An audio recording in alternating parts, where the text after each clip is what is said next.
The governor has been talking within the course of the weekend and talking very tough, of course, reaffirming his support for the Tinubu's administration. Of course, last week we saw the People's Democratic Party in Akwa Ibom State under the leadership of His Excellency Governor Pastor Umo Eno reaffirmed their resolve to collaborate with President Ahmed Bola Tinubu's federal government irrespective of party difference. Of course, this is to ensure optimum support from the federal government for the development of the state. Governor Eno therefore stated that his government will not support any form of disrespectful expression, so outright attacks on the leadership of any level of government, and of course, especially under that of the presidency. Of course, the governor made the comment when he received 37,874 decampees, persons from other political parties to the People's Democratic Party, PDP, at the Ibom Hall grounds, Oyo. Of course, the governor stated that without peace, there can be no progress. And then he advised the people who have returned to the party to stop abusing or using abusive words on the government at the state level, at the local government level, and at the federal level, pledging his readiness and commitment to continue to partner the president and the federal government for economic development of Akwa Ibom State and Nigeria by extension. Of course, when you look at the fact that in recent times there has been a lot of conversations, a lot of issues concerning the advancement of the different states and that of the different local government councils and the need for a robust collaboration between the state and the federal government. I remember the last time that the wife of the president, Oluremi Tinubu, was here during the 62nd birthday celebration of the Senate President Godswill Akpabio. She clearly stated that it was time for all parties to close ranks and work together for Nigerians across boards, across the states, to enjoy the true dividends of democracy. And part of the reason that the first lady gave was the fact that there is a clear difference between electioneering period, campaigning season, and time and season of governance. Of course, she reiterated the fact that campaign was over, the time to try to mood swing or try to blackmail or try to talk down on the opponent had been over, and it was time to close ranks and then work in the interest of the generality of Nigerians. I think that's literally what Governor Pastor Umoino is, re-echoing at this point in time. And it's very important to note that without, clear-cut collaborations, without that romance between the federal and state government, we might not be seeing the level of development that is needed. Remember, yeah, we've had instances where the federal government is trying to construct a project in the state, and then the state government is trying to fight to see who is going to be in charge of that project. That power tussle between the state and the federal government will eventually lead to abandoned projects. And then, of course, at the end, it is the people that suffer. So it's very important and critical that we have these kinds of collaboration. Well, let us see how this is going to be effected under the Umono-led administration in Akwa to make sure that infrastructure is, developed. Like speaking, and I will make an example with regards to our road, the road leading to our office, that's the Ndwetong Ibiakuran Road. It's established that this particular project was given during the former administration of Udom Emmanuel. They were first, mobilized for the project to start then, but then the fundings didn't come as it ought to have come. This road project was started somewhere around October. As it stands, it is not even ready for those roads to be plied. If the rains start coming as we, approaching April already, we definitely are not going to have a way into the station at that time. And we also see that the work progress is not even developing as fast because of funding issues. So whilst the state governor is talking about administrational bottlenecks that may try to get in the way of infrastructural development, and funding is part of administration bottlenecks. What if the state governor has released this fund, but someone another middleman is standing in the way, or even not submitting the papers and the details and the reports adequately and on time to the governor for him to know, okay, we have done this work to this stage, and we need more funding to mobilize our workers to go ahead. So we are saying, yes, Mr. Governor, we see what you're doing in terms of infrastructure, flagging of different road construction projects and the likes and other initiatives seeking to move the Akwa Ibom people forward. But we need more proactiveness on the part of the government also.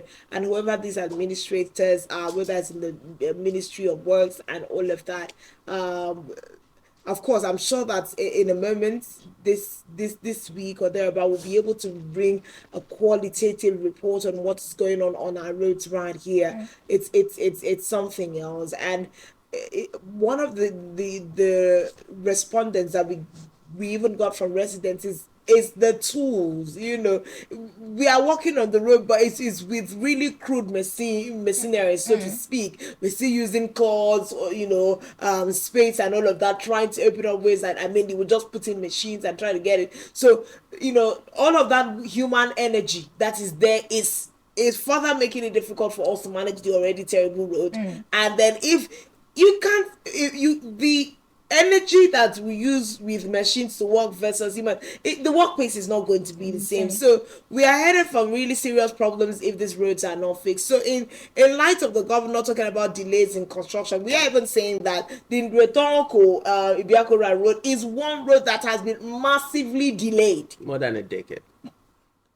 More than a decade. And we have seen success. More than a decade, we've successively seen the change of batons in terms of, it is this company that.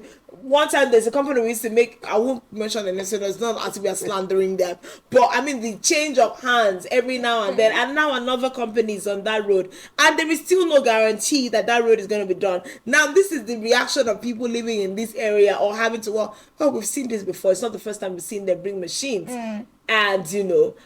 And if you're not careful, the youth of the area also say, if we do not see you do this work and get to an end, you're going to have a problem with us.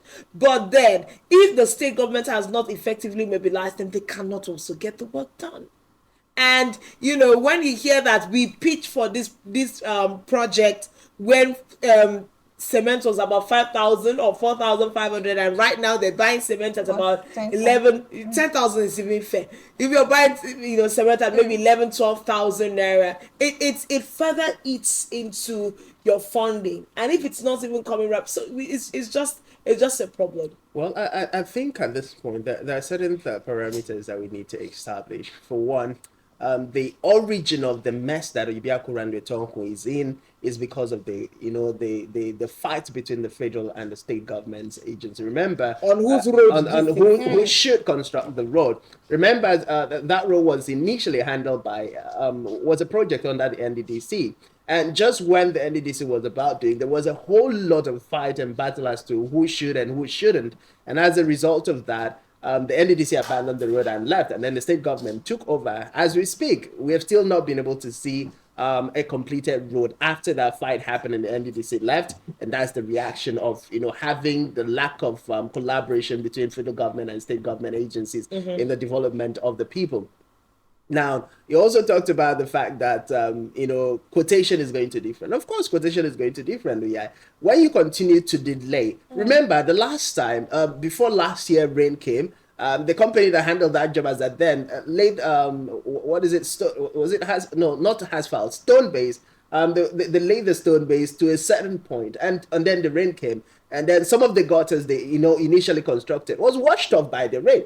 So by the time the rain came and gone, and then they had to come back and start that whole process from the scratch again, because you did not complete the job. And that's exactly what's going to happen where we are right now. Because if you look at it, the job that was done like 2 weeks ago, that 1, 2, 3 days of rain that came has completely changed the narrative. And then you're going to ask the question, if this is just 1, 2, 3 days of rain, imagine when the rain now comes in quick succession, like every day, like it used to be. I mean, you're looking at red earth that you can't even put your vehicle.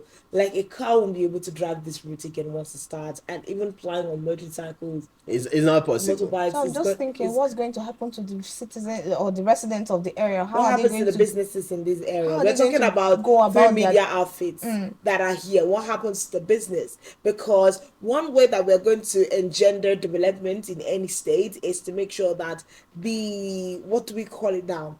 the business environment, the atmosphere to do business is very, very accommodating. Everybody does what they can to make sure that everyone who's doing business. Because I mean, when you look at the owners of Chaff Media, for instance, how many people are in their employ that are further helping, the GDP of the state and reducing the number of unemployed people that we have in the state. If you are going to allow this business to, continue and keep, contributing their quota to the development of the state, you need to make sure that they have a conducive environment for doing business. And the one thing that this particular organization is asking for is a good road network. They're not even asking you to do any other thing for them. Just give them roads. Let the three companies be able to apply. There are other businesses that have come around here, but that they've also shut down because the financial encumbrance of getting this business done is too much. So the state government should do it. And then some other times there are arguments about, what is how it's Abia, it's Enugu State, where we saw Governor Charles Soludo saying that there's a particular road he did not construct because of the political undertone. Like That in Anambra State. In Anambra State, right? Yeah. There's a rivalry. Yes, Anambra State rather. There's a rivalry between him and a certain community and a certain political party. So their road is not going to get done because there is that rift that is there. And you're saying that as a governor of the state. He's saying the pop and play with his full chest, because when you bring that conversation back to Ibiakura Road, people always ask, why hasn't this road been done in 10 years? Planet is the first private radio in the Accra Cross region in a decade. You saw that kind of ingenuity come into your state at a time like that, and the least like giving the road, you didn't. Successive hands. We've had the now Senator of the Federal Republic of Nigeria, Senator Godswill Akpabio, sit in this state as governor. We now had Dikin former Governor Udomimano sit as governor, and now we have Pastor Umo Eno sitting as governor. In these three administrations, why hasn't this road been constructed? And some people will always ask you, is there political undertone? Now you're also going to have to look at the sycophancy in the greed or mantra that all of this three administration came with. Akpabio's administration was Ado okay, which means everything is okay. So where is the Ado okay for the Ibiakuran people? That's one. You come down to the administration of former Governor Udomi Manuel. It was the Dakada. Industrialization, the Dakada agenda. Now, if you're telling people to Dakada, you also have to provide an enabling environment for people to Dakada. And if you're talking about industrialization, it's about opening up other environment for businesses to thrive. And then the administration came, 8 years gone, nothing done. I remember vividly when Spectrum TV was added to the Times Media Group. The governor then, Governor Udomi Manuel, stood in these premises and promised that before he leaves office, this road is going to be completed. And he was going to commission it from the entrance. And we had hoped that the governor would be true to his word. But throughout the work hasn't even been halfway done. It's not been halfway done. For you to even say, halfway is a long way. Halfway is a long way. 10% done. If you have even given us half, we probably will manage halfway. It's halfway. We don't want to manage at this point. I'm not on that table for management. They haven't even gone quarter the journey. I'm not on the table for halfway. 5% of the journey has not even, because if both waterways like gutters on both sides have been completed, that's like 20%. But it's half. The gutter have not like been even one completed. part has not even been completed halfway. So it's a serious conversation. Now you're coming to the connector of dots.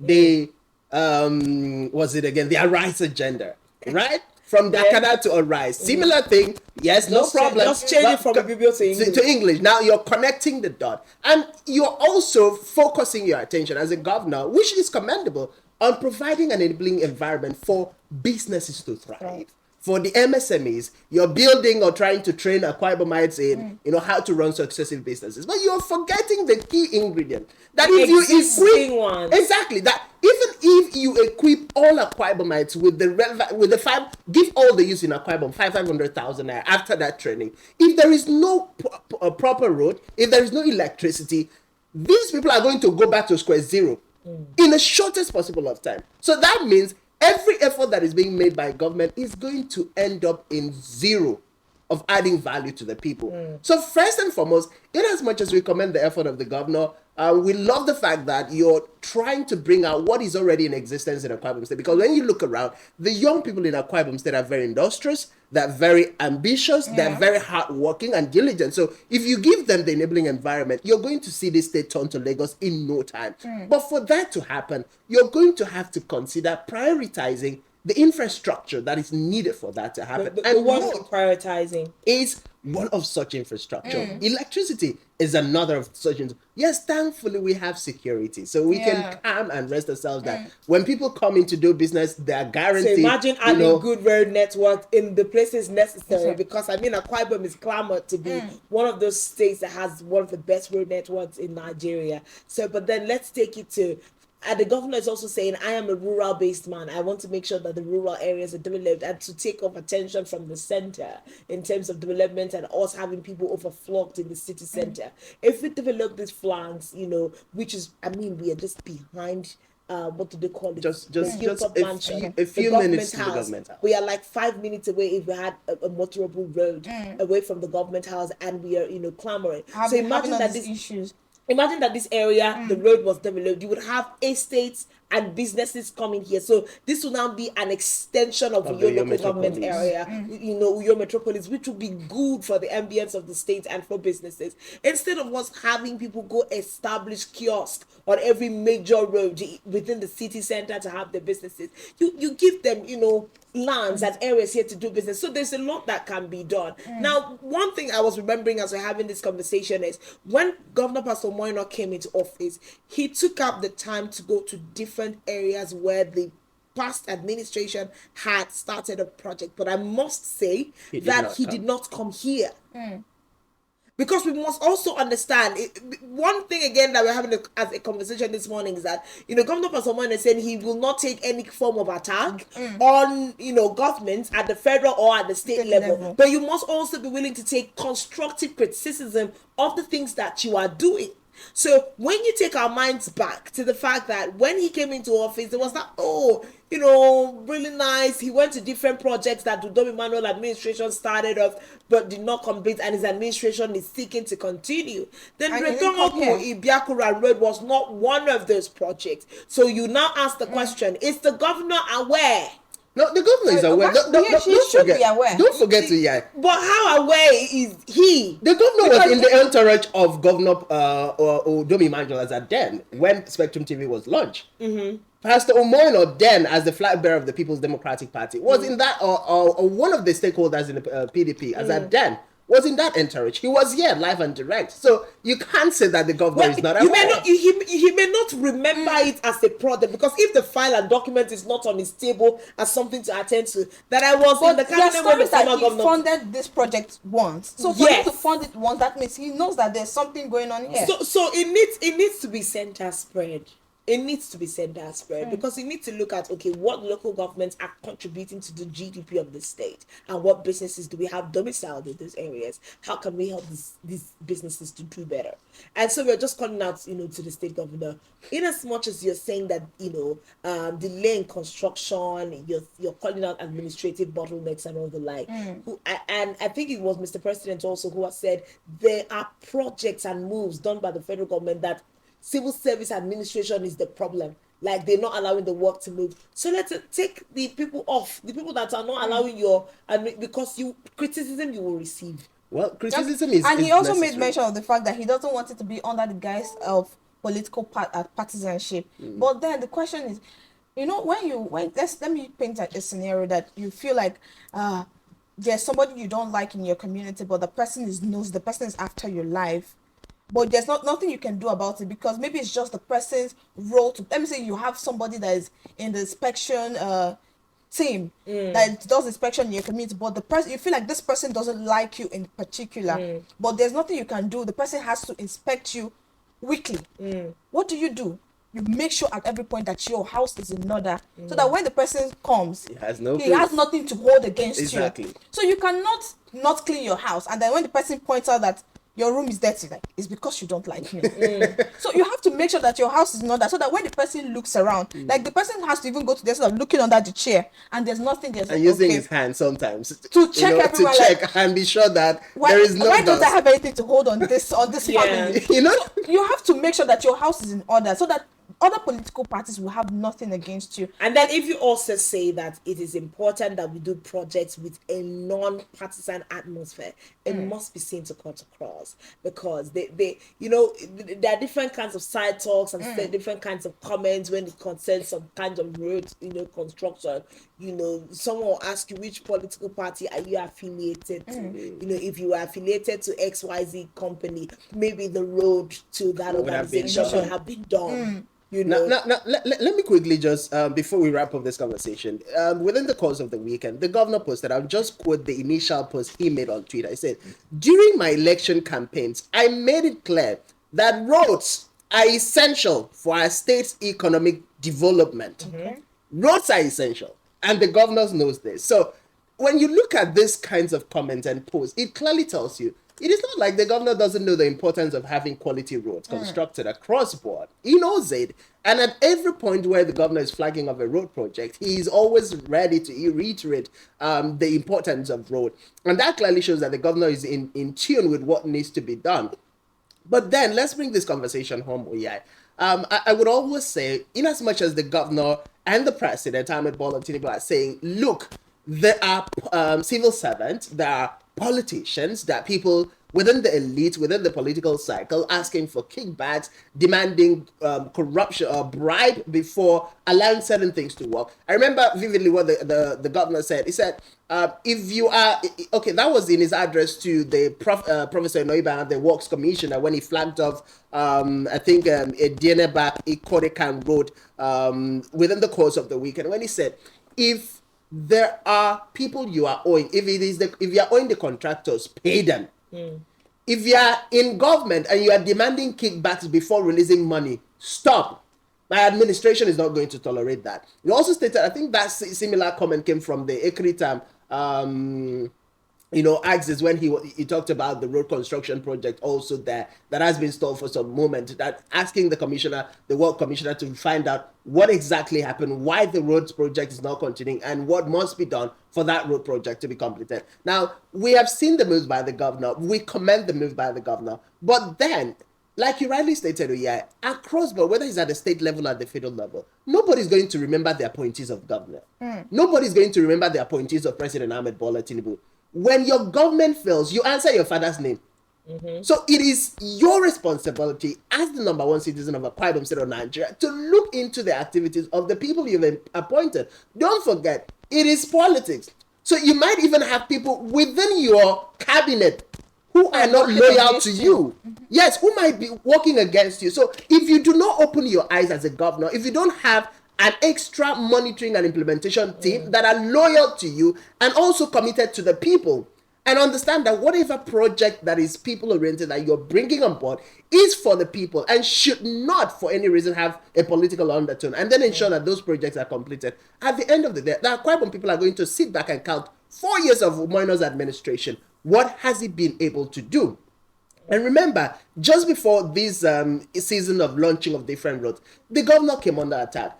We know that a lot of roads, a lot of projects have been abandoned by the previous administration, the two administrations before you came on board. Plan? Exactly. So, can we see a Governor Pastor Umo Eno who declares completion of every abandoned project? Of which we would think it was the reason why he was paying visit to most of them. Exactly. And then you initiate your own, get your own signature project that are quite to say, yes, he completed every abandoned road project, every other abandoned project, and then he did this other project. That clearly will put the state on a different pedestal as far as development is concerned. And at this point, he cannot even say that was the so-so and so-so led administration. All of them, from the Senate president to the former governor to Governor Pastor Nguyen, are all PDP governors. So it's a continuous government. It's what PDP is doing it's to a the state. Continuous government, a continuous PDP government. So it's not a situation that you have an excuse of it was the APC-led administration or NYP or PP, whatever. This is a PDP continuous-led administration. So it's more like this is a relay race. I pass the baton to you, and you pick up from where I stopped. So what? So what are the issues? Because shouldn't continuity be easier for them because it is a party thing? I mean, it's been the People's Democratic Party all along. It should be like you pass it on. I didn't finish our party plan and promise this, so we are going to get it done. It's really key that we get these kinds of things accomplished. Well, he's also said that, like Francis reiterated, what do we call them now? Officials within his cabinet demanding kickbacks are part of the problem. Contributing rather to delay in constructions. We also see what else here. So basically, let's see how the Umo Eno administration, everybody within his cabinet, works to fulfill the Arise agenda of the Umo Eno led administration.